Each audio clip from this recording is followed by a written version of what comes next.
Halo Budum, selamat datang kembali di Kabrowsing. Dan seperti biasa, kita santai-santai dulu buat ngebahas beberapa hal yang terkait yang akan dijalankan menuju ke MSC teman-teman. Karena beberapa pengumuman yang ada di Kabrowsing kali ini kayaknya cenderung lebih menuju ke MSC. Nah, baru mungkin di akhir-akhir gue akan menjawab soal MDL system yang mungkin buat teman-teman yang pada bingung nih, MDL sekarang tuh cara nontonnya gimana, cara penghitungannya gimana, siapa tim yang bakal lolos ke babak playoff, caranya seperti apa. Karena mungkin masih banyak orang yang kebingungan gitu loh soal Swiss round sistem ini. Ya mungkin kalau misalkan gua pun waktu awal-awal nonton ESL juga bingung akan seperti apa sih Swiss round system ini, tapi ternyata di MDL tuh dibikin sedemikian rupa biar semuanya tuh dapat kesempatan yang sama gitu loh teman-teman. Kalau begitu langsung aja kita masuk ke browsingannya teman-teman. Tanpa berlama-lama lagi, let's go. Kita masuk ke browsingan pertama, mulai dari pengumuman roster Dewa United. Ini pengumuman roster paling terakhir soalnya. Sebelum kita mulai browsingannya, gue mau ngasih tahu lagi untuk jam dan juga tanggal kapan video ini di-record. Karena emang ya udah mulai mendekati MPL berjalan untuk hampir semua region. Lebih tepatnya juga untuk semua region nih udah OTW jalan ya teman-teman. Jadi makanya browsingan terakhir mungkin ini kali ya. Browsingan terakhir sebelum nanti akan ada detail-detail yang lebih spesifik menuju kepada MPL-MPL yang sedang berjalan. Dan seperti biasa untuk sekarang kita ada di tanggal 5 Maret 2024 jam 19.05. Jadi nanti misalkan jam 8 malam atau jam 9 malam ada pengumuman apapun itu akan masuk ke browsingan mungkin minggu depan teman-teman. Dan kita bakal langsung mulai aja untuk member Dewa United Esports atau roster Dewa United Esports yang full team untuk MPL season 13. Jadi Dewa di MPL season 13 ini membawakan 3 pemain yang menurut gue sangat-sangat cenderung ini apa ya, bisa dibilang fresh lah buat Dewanya itu sendiri.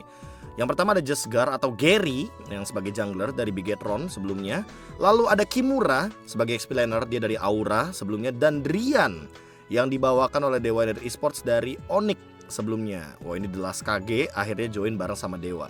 Dan kali ini Dewa juga nggak cuma membawakan 3 pemain baru, tapi 1 coach baru, yaitu adalah Cassius. Yang dimana kalau misalkan dilihat dari stratanya atau dilihat dari hierarkinya, berarti Cassius akan menjadi head coach dan Jekyll ini akan menjadi analisnya. Ya dua-duanya tetap akan naik ke atas panggung gitu loh teman-teman. Tapi ini dia full team untuk Dewa United Esports. Masih ada Naya, masih ada Case, Watt, Sako dan juga Dixon gitu loh. Jadi ya ditambahin lagi 3 pemain baru yang akhirnya join juga. Tentu ini akan menambah lapisan bagi Dewa. Gue jatuhnya ngeliatnya emang lapisan. Kenapa? Karena ya nggak ada gold laner sama mid laner cadangan gitu loh. Mereka akan tetap menggunakan Watt dan juga Case untuk sebagai line up utama mereka. Jadi mereka tinggal gonta-ganti tuh. Mungkin menyelesaikan atau solving the puzzle dari bagian jungle, XP dan juga di roamernya aja teman-teman. Karena Drian di sini diperkenalkan sebagai roamer. Good luck juga untuk Dewa United Esports karena ya merupakan tim paling terakhir nih untuk umumin playernya kan. Gak ada clue, gak ada apa-apa, tiba-tiba beng langsung lengkap. Luar biasa emang. Dewa ini kayaknya tim yang gue lihat-lihat dari season lalu ya. Dari pertama kali dia masuk ke MPL Indonesia season 12, dia langsung lolos ke babak playoff. Ini tim memang kayaknya gak terlalu banyak bicara, dia tuh lebih banyak actionnya. Itu yang gue lihat sih teman-teman. Selanjutnya adalah beberapa informasi yang nantinya akan ya mungkin sedikit atau banyaknya menuju kepada turnamen-turnamen luar yang akan berjalan. Salah satunya adalah turnamen yang ada di Turki teman-teman, MTC season yang ketiga atau Mobile Legends Bang Bang Turkish Championship season yang ketiga. Yang pertama ada Cold Flame, yang kedua ada Fireflux yang kemarin menjadi second runner up atau urutan ketiga dari Games of the Future 2024 di Kazan. Yang ketiga ada Lunch Shabi. Ini bacanya gimana nih? Lunch Shabi atau Lunch XIB? Gue jujur belum tahu. Kalau tim dari Turki tinggal nanti mungkin akan gue riset juga untuk di pertandingan MTC-nya, karena gue juga lumayan sering untuk memantau MTC. Yang keempat ada Moon Knight. Dan yang kelima ada S2G Esports yang kemarin juga kebetulan join di Games of the Future. Ya S2G Esports ini seperti yang gue bilang sebelumnya teman-teman adalah pecahan dari Incendio Supremacy. Jadi beberapa pemain-pemainnya ada yang join ke S2G. Dan ya kalau urutan pertamanya Turki tuh emang sering banget tuh diwakilin sama Fireflux. Tapi nah untuk urutan keduanya yang paling sering ketemu di Grand Final sama Fireflux, itu adalah S2G Esports tuh member-membernya teman-teman ya. Ada Sukunet, The Prestige, dan juga Fatan Game. Wah, ini ada beberapa nama-nama baru untuk di gelaran turnamen Turki. dan emang lumayan apa ya, bisa dibilang lumayan menarik untuk ditunggu nih. Ada nggak nih kira-kira lawan buat Fireflux di Turki? Karena sampai saat ini kayaknya gua rasa masih belum ada nih.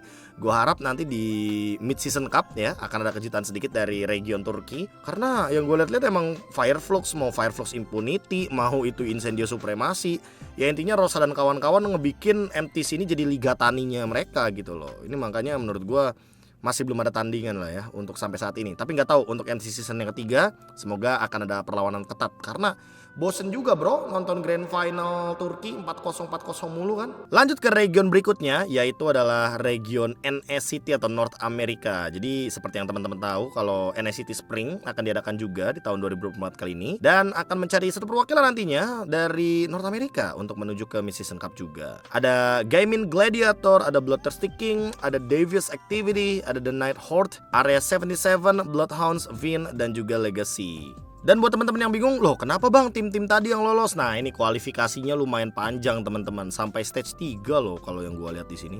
Dan teman-teman bisa lihat sendiri nih, terlalu banyak hasil turnamen ya. Hingga pada akhirnya ya tim-tim yang sudah mengumpulkan poin yang paling banyak itu yang akan lolos ke babak selanjutnya teman-teman. Tuh member-membernya juga kelihatan kan, kayak si Gaming Gladiator ini yang kemarin juga baru diumumkan nih, ya kan, walaupun di sini belum dituliskan. Tapi ya ada beberapa nama yang tentunya udah cukup terkenal gitu loh, kayak Zia Fight Chicken, Best Player One, terus si siapa Mobazane, ya kan, Mobazane itu satu tim lagi sama si Basic. Nah ini teman-teman nih BTK, ya kan, itu ada Mobazane, ada Melo, Basic, dan kawan-kawan lainnya. Tapi yang paling menarik adalah yang gua salah fokus ya, ini win rate-nya loh teman-teman ya. Ini Gaming Gladiator ini mengerikan banget loh, dia 100% dari 15 pertandingan. Ada Hun, Best Player One, Shark, Zia, Fight Chicken. Wah ya sudah bisa diproyeksikan lah ya kira-kira nanti grand finalnya akan seperti apa teman-teman. Cuma ya gue berharap banyak juga sih sebenarnya dari North America, karena kan so far di M Series yang bisa menyentuh ketiga besar ya kan, itu di M3 World Championship, dan itu adalah BTK. Semoga nanti akan ada warna baru juga, apapun itu, mau Gaming Gladiator, mau Bloodthirst King, atau mau tim apapun dari North America. Semoga ya tidak seperti yang terjadi di beberapa turnamen-turnamen sebelumnya gitu loh, ketika ada perwakilan dari North America bahkan nggak sampai ke babak playoff, mentok-mentok mungkin di 8 besar atau 16 besar gitu loh. Jadi gue sangat menyayangkan aja gitu loh ketika emang ya mereka sebenarnya di sana punya potensi, atau mungkin jangan-jangan dari North Amerikanya emang butuh lebih banyak lagi nih pertandingan-pertandingan yang seperti NSCT Spring Season atau sejenisnya, agar mereka bisa lebih berkembang juga teman-teman. Sama halnya seperti gue yang akan membahas MDL Indonesia Season ke-9 untuk di video kali ini, gue juga akan sedikit mempaparkan teman-teman kalau di Malaysia sana itu ada kayak MDL-nya versi mereka, yaitulah MLBB Academy League, atau lebih sering disingkat MAL gitu loh untuk musim yang pertama. Dan mereka punya 15 tim, jadi ada sekitar 7 tim yang affiliate. Gue gak tau 7 atau 8 deh, lupa gue. Pokoknya mereka juga membagi beberapa grup seperti affiliate, ya kan. Affiliate-nya ada 7 tim. Dan untuk yang Challenger Conference itu ada 8 tim teman-teman, sehingga dalam satu liga ini akan dijalankan dengan 15 tim. Kalau kalian beberapa ada yang bilang nanggung, ya MDL kita juga sama kok. MDL kita juga 17 gitu loh. Yang namanya Academy League atau Development League sangat wajar sih kalau seandainya angkanya ganjil atau genap sekalipun, atau mungkin kayak kurang berapa gitu loh ya kan. Jadi menurut gue ya ini langkah yang bagus untuk Malaysia, karena kan so far yang paling dekat kalau buat kita tonton ya biasanya teman-teman, kalau nggak MPL Indonesia, MPL Filipina, ya MPL Malaysia gitu loh, karena emang jam dan waktunya tuh nggak terlalu beda jauh gitu loh. Mungkin kalau MPL MENA ya beberapa orang aja yang mungkin kebetulan timingnya pas. Kalau udah kayak modelan MPL Brazil kan, wow itu tuh para nocturnal tuh, yang tidurnya mungkin jam 5 pagi, yang tidurnya mungkin jam 7 pagi, itu bisa tuh nonton MPL Latam gitu kan, atau yang pertandingan-pertandingan teman-teman kita di Brazil ya, atau mungkin sejenis North America juga. Cuma ya balik lagi teman-teman. Tapi menurut gue selain langkah yang bagus untuk pro scene di Malaysianya, ini bagus juga untuk ya pertandingan-pertandingan yang di Malaysia jadi lebih banyak gitu loh teman-teman. Kita tunggu aja apakah ada nama-nama yang nanti naik ya kan ke permukaan MPL Malaysia dari MAL ini. Semoga ya, karena tujuan dari Academy League atau dari Development League kan seperti itu. Jadi kalau misalkan ada yang berpotensi, naikin ke liga utamanya. Browsingan selanjutnya datang dari Dust Vault yang ternyata membubarkan roster Mobile Legends-nya. Mungkin kalian terkejut tapi gua enggak. Karena ya kemarin kan ada desas-desus tuh kalau misalkan Team Spirit, ya kan, juara back to back The International dari Games Defense of the Ancient, itu kebetulan ada bau-baunya mau bikin Mobile Legends gitu loh. Ya sangat-sangat oke kalau seandainya member Mobile Legends-nya adalah Dustvault. Karena menurut gua so far di region EECA, East Europe Central Asia, ya itu yang paling oke ya Defu gitu loh, Dustvault. Sekalipun mungkin kita lirik kayak Umbrella Squad atau yang kayak kemarin di Games of the Future, RCC, ya tapi tetap aja yang paling sering untuk mendapatkan slot, yang paling sering untuk menjadi perwakilan untuk ECA ya teman-teman kita di Dustvault gitu loh. Ya good luck lah kalau emang beneran ke Team Spirit, bagus ya kan, karena menurut gue Team Spirit bukan tim yang kecil, jadi dia sudah mendapatkan exposure dan nama yang sangat-sangat luar biasa besar, sehingga hal ini mungkin akan baik juga bagi teman-teman Dustvault kita, terutama Sawo yang dari M1 dia selalu hadir tuh untuk gelaran N Series. Ya siapa tahu nanti Team Spirit bakal join ke M6.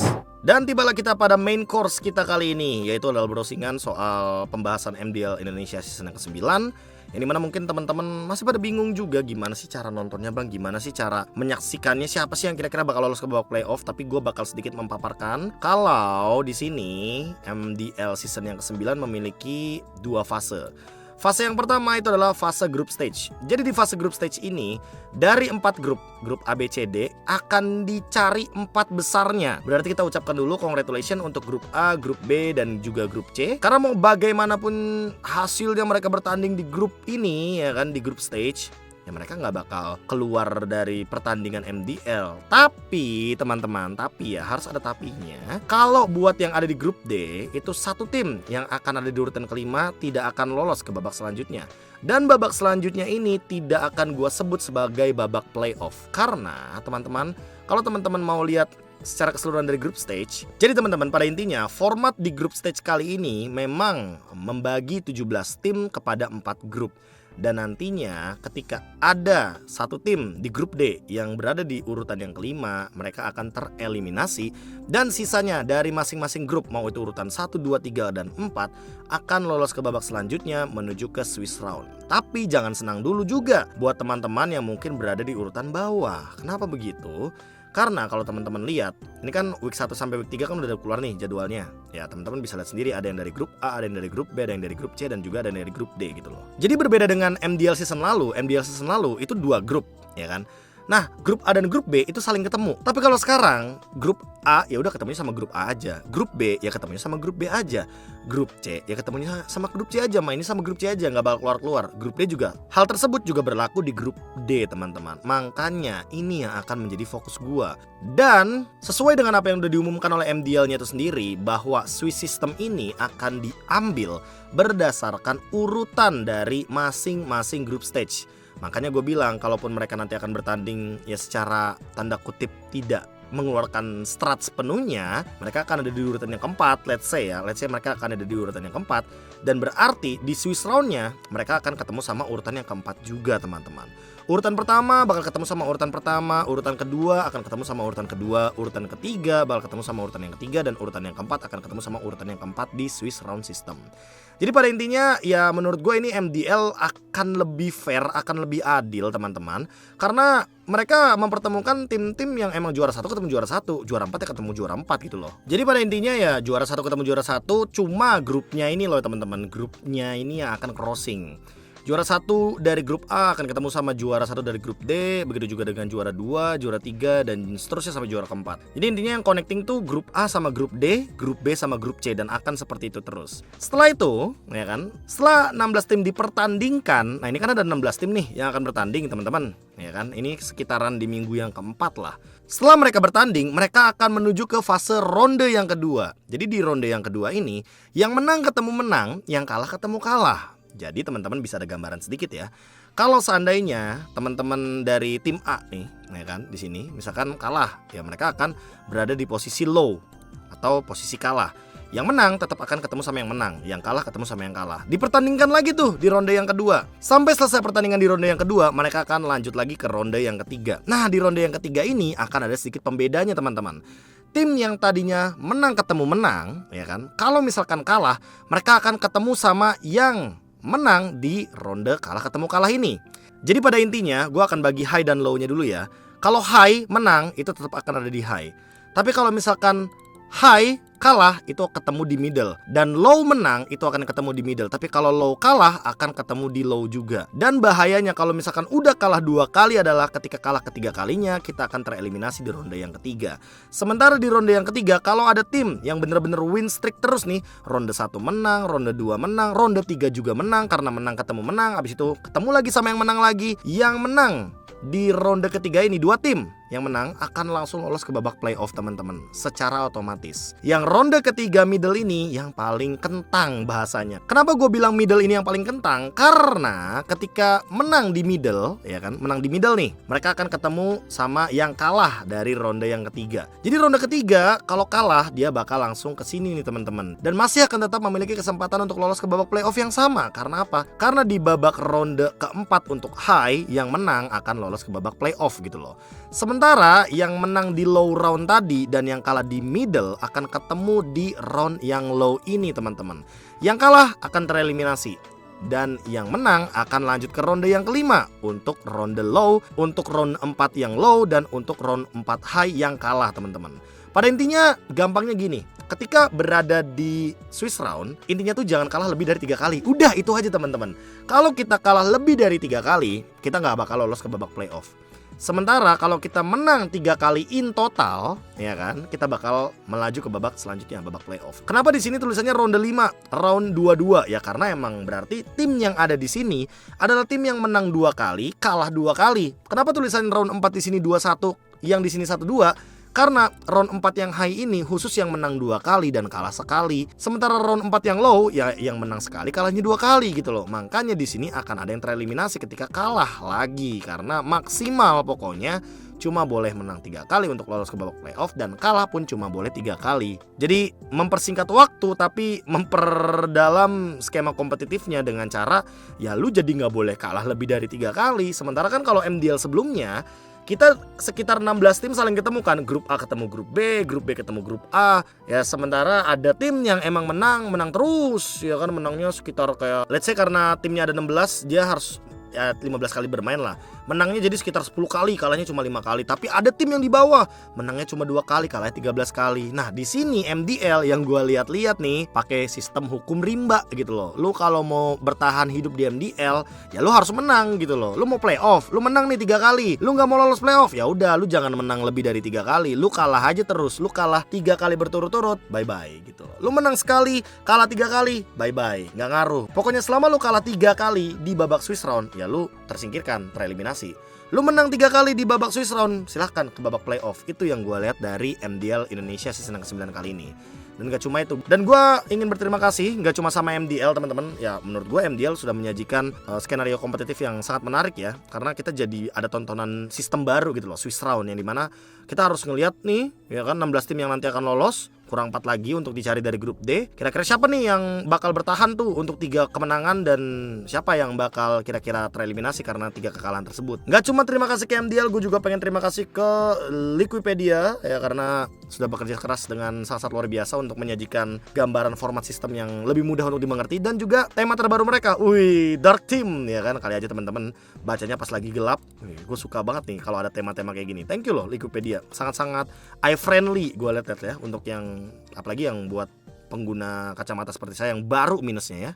Sekaligus di penutup untuk video browsingan kali ini, gue ingin mengingatkan lagi kepada teman-teman kalau seandainya MPL Indonesia Season 13 akan dimulai pertanggal 8 Maret 2024. Jadi teman-teman langsung aja save tanggalnya ya. Tim favorit kalian akan bertanding sesaat lagi sepertinya. Dan menurut kalian perlu nggak sih kalau misalkan gue bikin pre-match analis per hari Kamis, lalu nanti recapnya per hari Senin, nanti hari Selasa dan Rabunya mungkin akan gue isi untuk recap di MPL-MPL luar seperti Filipina atau bahkan Malaysia. Sehingga mungkin nanti kita udah ada jadwalnya tuh, udah ada jadwalnya tuh ya, untuk seminggu kira-kira konten apa aja yang bakal gue up di YouTube ini. Silahkan tulis di kolom komentar untuk memberikan opini kalian, dan mungkin kedepannya akan gue implementasikan ide-ide apapun yang mungkin ada dari kolom komentar. Thank you so much. Kalau begitu closing dulu. Pokoknya jangan ragu untuk memberikan ide kalian di kolom komentar teman-teman, dan mungkin akan gue implementasikan suatu saat nanti. Sampai jumpa lagi di video browsing selanjutnya. Enjoy the browsing. Jangan lupa bahagia. Dadah.